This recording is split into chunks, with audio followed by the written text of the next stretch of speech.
todo agradecer la invitación del Centro de Arbitraje con el Estado. De hecho, cada uno de los puntos que hablan los panelistas y cada uno de los puntos que vamos a poner aquí, en realidad es para hacerlo en un diplomado completo. Así que, en este momento, primero, mi nombre es Carlos Arauto Garzola y definitivamente las asociaciones público-privadas o cualquier tipo de colaboración empresarial entre particulares y privados ha sido siempre un tema muy específico y un tema muy controvertido, porque genera muchas suspicacias al momento de contratar, sobre todo en países como el nuestro, donde existen muchos grados de corrupción, y a la vez existe y genera la posibilidad de generar el desarrollo del país. Definitivamente, las asociaciones público-privadas en estricto engloba toda la relación que tenga que tener el Estado con los privados. ¿Para qué? Para desarrollar justamente infraestructura que permita brindar los servicios que el Estado debería de brindarnos. Este tipo de figura nació en realidad en Inglaterra hace ya mucho tiempo con la reina Isabel II y ha generado todo el desarrollo de Inglaterra. De hecho, al momento de incorporarlo en Europa, que pasa luego a España y empiezan a desarrollarse así la infraestructura europea, adscribe un punto importante dentro de la historia porque genera una inversión pública que normalmente el Estado no la podría asumir. ¿Y por qué? Porque se la traslada a los privados.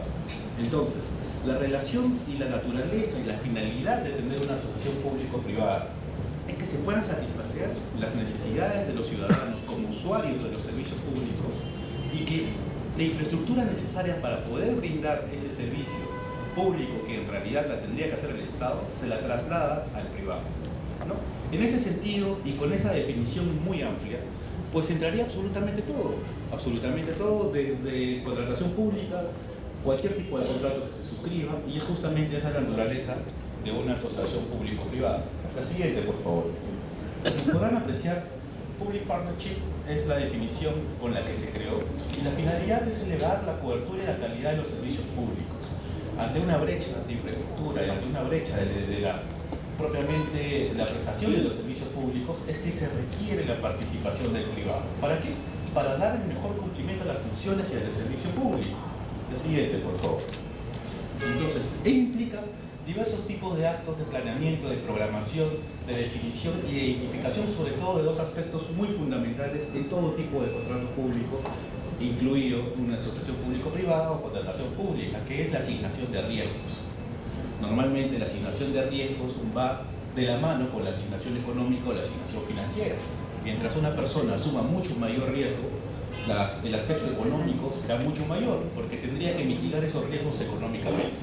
Entonces, en la suscripción del contrato, y como lo vamos a ver después en el momento de planeación del mismo y en el momento de la planeación de qué tipo de obras se van a licitar mediante asociaciones público-privadas, tendríamos que definir qué tipo de activos, qué tipo de servicios, qué tipo de garantías, qué tipo de bienes necesitamos para poder prestar ese servicio, y en ese sentido estructurar el contrato, estructurar la asociación público-privada, definir cómo es que vamos a entrar los actores en participación a esa asociación público-privada para luego poder desarrollar y ejecutar el plan y proyecto de infraestructura que necesitamos.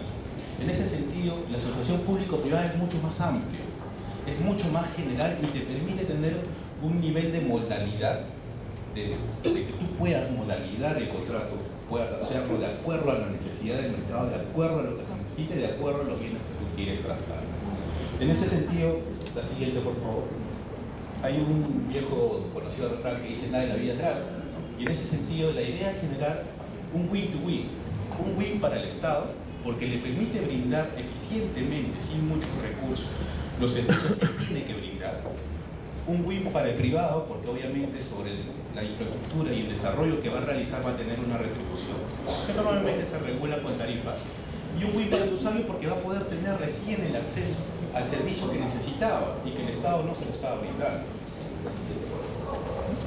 En ese sentido, como todo tiene que ser remunerado y el inversionista no va a poner dinero sin que pueda tener un retorno esperado, lo que se debe hacer y donde se debería de enfocar la situación de las asociaciones público-privadas es en la regulación tarifaria para evitar muchos conflictos sociales, para evitar aspectos que no están vinculados directamente a la prestación del servicio. Entonces tendríamos que tener 4 aspectos fundamentales. Primero, la sostenibilidad Es decir, que los inversores deban obtener una recompensa justa y razonable por el capital invertido, porque la mayoría de prestaciones de servicios que está a cargo del Estado son monopolios, o son monopolios naturales, o son monopolios legales. Además, una eficiencia productiva, es decir, que siempre y cuando sean eficientes, yo tendré la necesidad de irme a una asociación público-privada.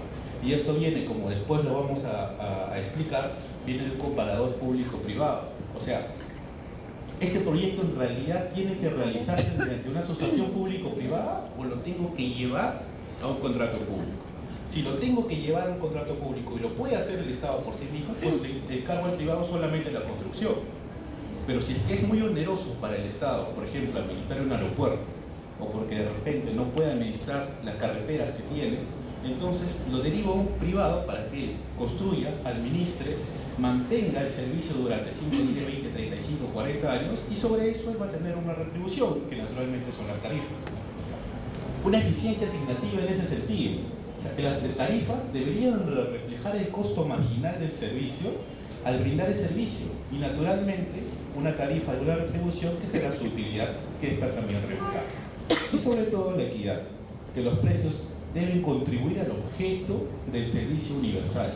Como la mayoría de abogados saben, uno de los principales pilares del servicio público es la universalidad. Es decir, que los usuarios puedan por ellos mismos acceder a ese servicio. Naturalmente se tiene que pagar, pero no tiene que ser una tarifa que bloquee el ingreso a ese servicio. Muchos casos, por eso, como explicaba bien Víctor, se podrá realizar un proyecto autosostenible o un proyecto cofinanciado. Naturalmente, mientras más cofinancie el Estado, mientras más riesgos asume el Estado o más dinero ponga el Estado, menor será la tarifa porque la inversión del inversionista será mejor o menor. Y en ese sentido, la capacidad del usuario para acceder al servicio será mucho más reducida y la universalidad se cumplirá. La siguiente, por favor. Y hay muchas formas de fijar las tarifas en este tipo de contratos de asociaciones público-privadas. Vamos a mostrar 4. La primera es una teoría inglesa de la teoría Ramsey, donde las tarifas son inversamente proporcionales a la elasticidad del mercado. La otra es una tarifa en bloques, donde el precio por unidad se incrementa en la medida que se incrementa el consumo. Es decir, si yo tengo mucho más flujo de tráfico en la Javier Prado, donde voy a poner un peaje, pues cobraré menos que voy a cobrar por Interoceánica, donde pasan 5 carros al año, ¿no? Entonces, en ese sentido, existen formas de regular de acuerdo a cómo se genera el servicio. Y es por eso que decíamos al inicio que este tipo de contratos es totalmente moldeable. Y los dos casos extremos, no extremos en que no se deberían hacer, sino extremos en que va en el tope de cada una de las situaciones, y los que son más usados ahora en América Latina, es el costo de la inversión, o sea, la tasa de retorno de la inversión más una utilidad, y precios máximos que establece el regulador. La siguiente, por favor. Entonces, ¿qué tipo de servicios o bienes o qué tipo de actividades se pueden desarrollar mediante asociaciones público-privadas? Pues en realidad la mayoría que da servicios y que están a cargo del Estado. Entre ellas tenemos redes viales, redes multidimensionales, o sea, carretera, avión, barco, ferrocarriles, aeropuertos, puertos, plataformas, entre otras, ¿no? Por ejemplo, educación, salud y otro tipo de servicios que inclusive el Estado es inherente del Estado. Por ejemplo, podríamos poner en una asociación público-privada la función de fiscalización, y absolutamente es totalmente legal y además es viable. En la actualidad de proliferación existen carteras, lo acabo de comenzar, existen carteras de proyectos muy significativos. Por ejemplo, tenemos aeropuertos, tenemos puertos, telecomunicaciones, inclusive minería, tenemos carreteras, hidrocarburos y una serie de aspectos que van a poder hacer relevante la prestación de los servicios. La siguiente, por favor. Y la siguiente, ya para correr. La siguiente, por favor. Entonces, en ese sentido, las APP podrán ser cofinanciadas o autosostenibles, pero a la vez podrán ser por iniciativa pública o iniciativa privada. ¿Qué es por iniciativa pública? Que el propio Estado se dé cuenta que falta infraestructura en algunos de los sectores. Entonces ellos priorizan, hacen el estudio de prefactibilidad, hacen el estudio técnico, hacen el estudio económico, ya saben más o menos cuáles son las tarifas que van a cobrar, y en ese sentido lanzan una convocatoria para ese proyecto específico con esas características. y todas las personas que pueden brindar ese servicio pues postularán, se les adjudicará a las personas que resulten ganadoras, dependiendo si es por precios o por aspectos técnicos, y serán los que obtengan la buena flor. Y por otro lado, los de iniciativa privada, donde el privado con su expertise siente, piensa y intuye que existe una necesidad que pueda paliar. Por ejemplo, no se me ocurre, de repente electrificar la zona norte del Perú donde no existe electrificación vial y van a hacer una electrificación rural. Y eso lo inicia como iniciativa privada. Entonces ellos hacen el estudio, ellos hacen la factibilidad, ellos hacen el comparador público-privado, ellos determinan cuál va a ser la tarifa y lo mandan a la proinversión o a la entidad encargada para que ellos puedan lanzar luego la convocatoria. Entonces, cuando es privado, el encargado de realizar la convocatoria lo hará público y cualquier otra empresa que quiera postular para ese mismo servicio, para esa misma construcción, podrá participar y naturalmente le pagará una retribución al que ideó la fórmula, al que ideó el proyecto sobre los gastos asociados a la general. Ya, en realidad, para terminar, vamos a mencionar las fases que genera el proceso propiamente dicho de adjudicación de APPs. Está el planeamiento y la programación, lo que hemos manifestado, que es una planificación del proyecto y los compromisos. La formulación, qué tipo de actividad va a brindar el privado, qué tipo de actividad va a brindar el público. La estructuración, o sea, vamos a diseñar, vamos a definir cuál va a ser la finalidad de la asociación público-privada, cuáles van a ser los riesgos asignados a cada uno de ellos, y sobre eso se generarán los actos preparatorios. La siguiente, por favor. Habrá una transacción, comprende la apertura del mercado del proyecto y después la ejecución contractual propiamente dicho. Y de ahí empezarán pues a designarse si es que hay una mala construcción, si es que el supervisor de obra ha tenido algún problema y se podrán iniciar arbitrajes correspondientes. Cerramos entonces muy rápidamente la ponencia para respetar el tiempo de los demás panelistas y agradezco mucho su participación y sobre todo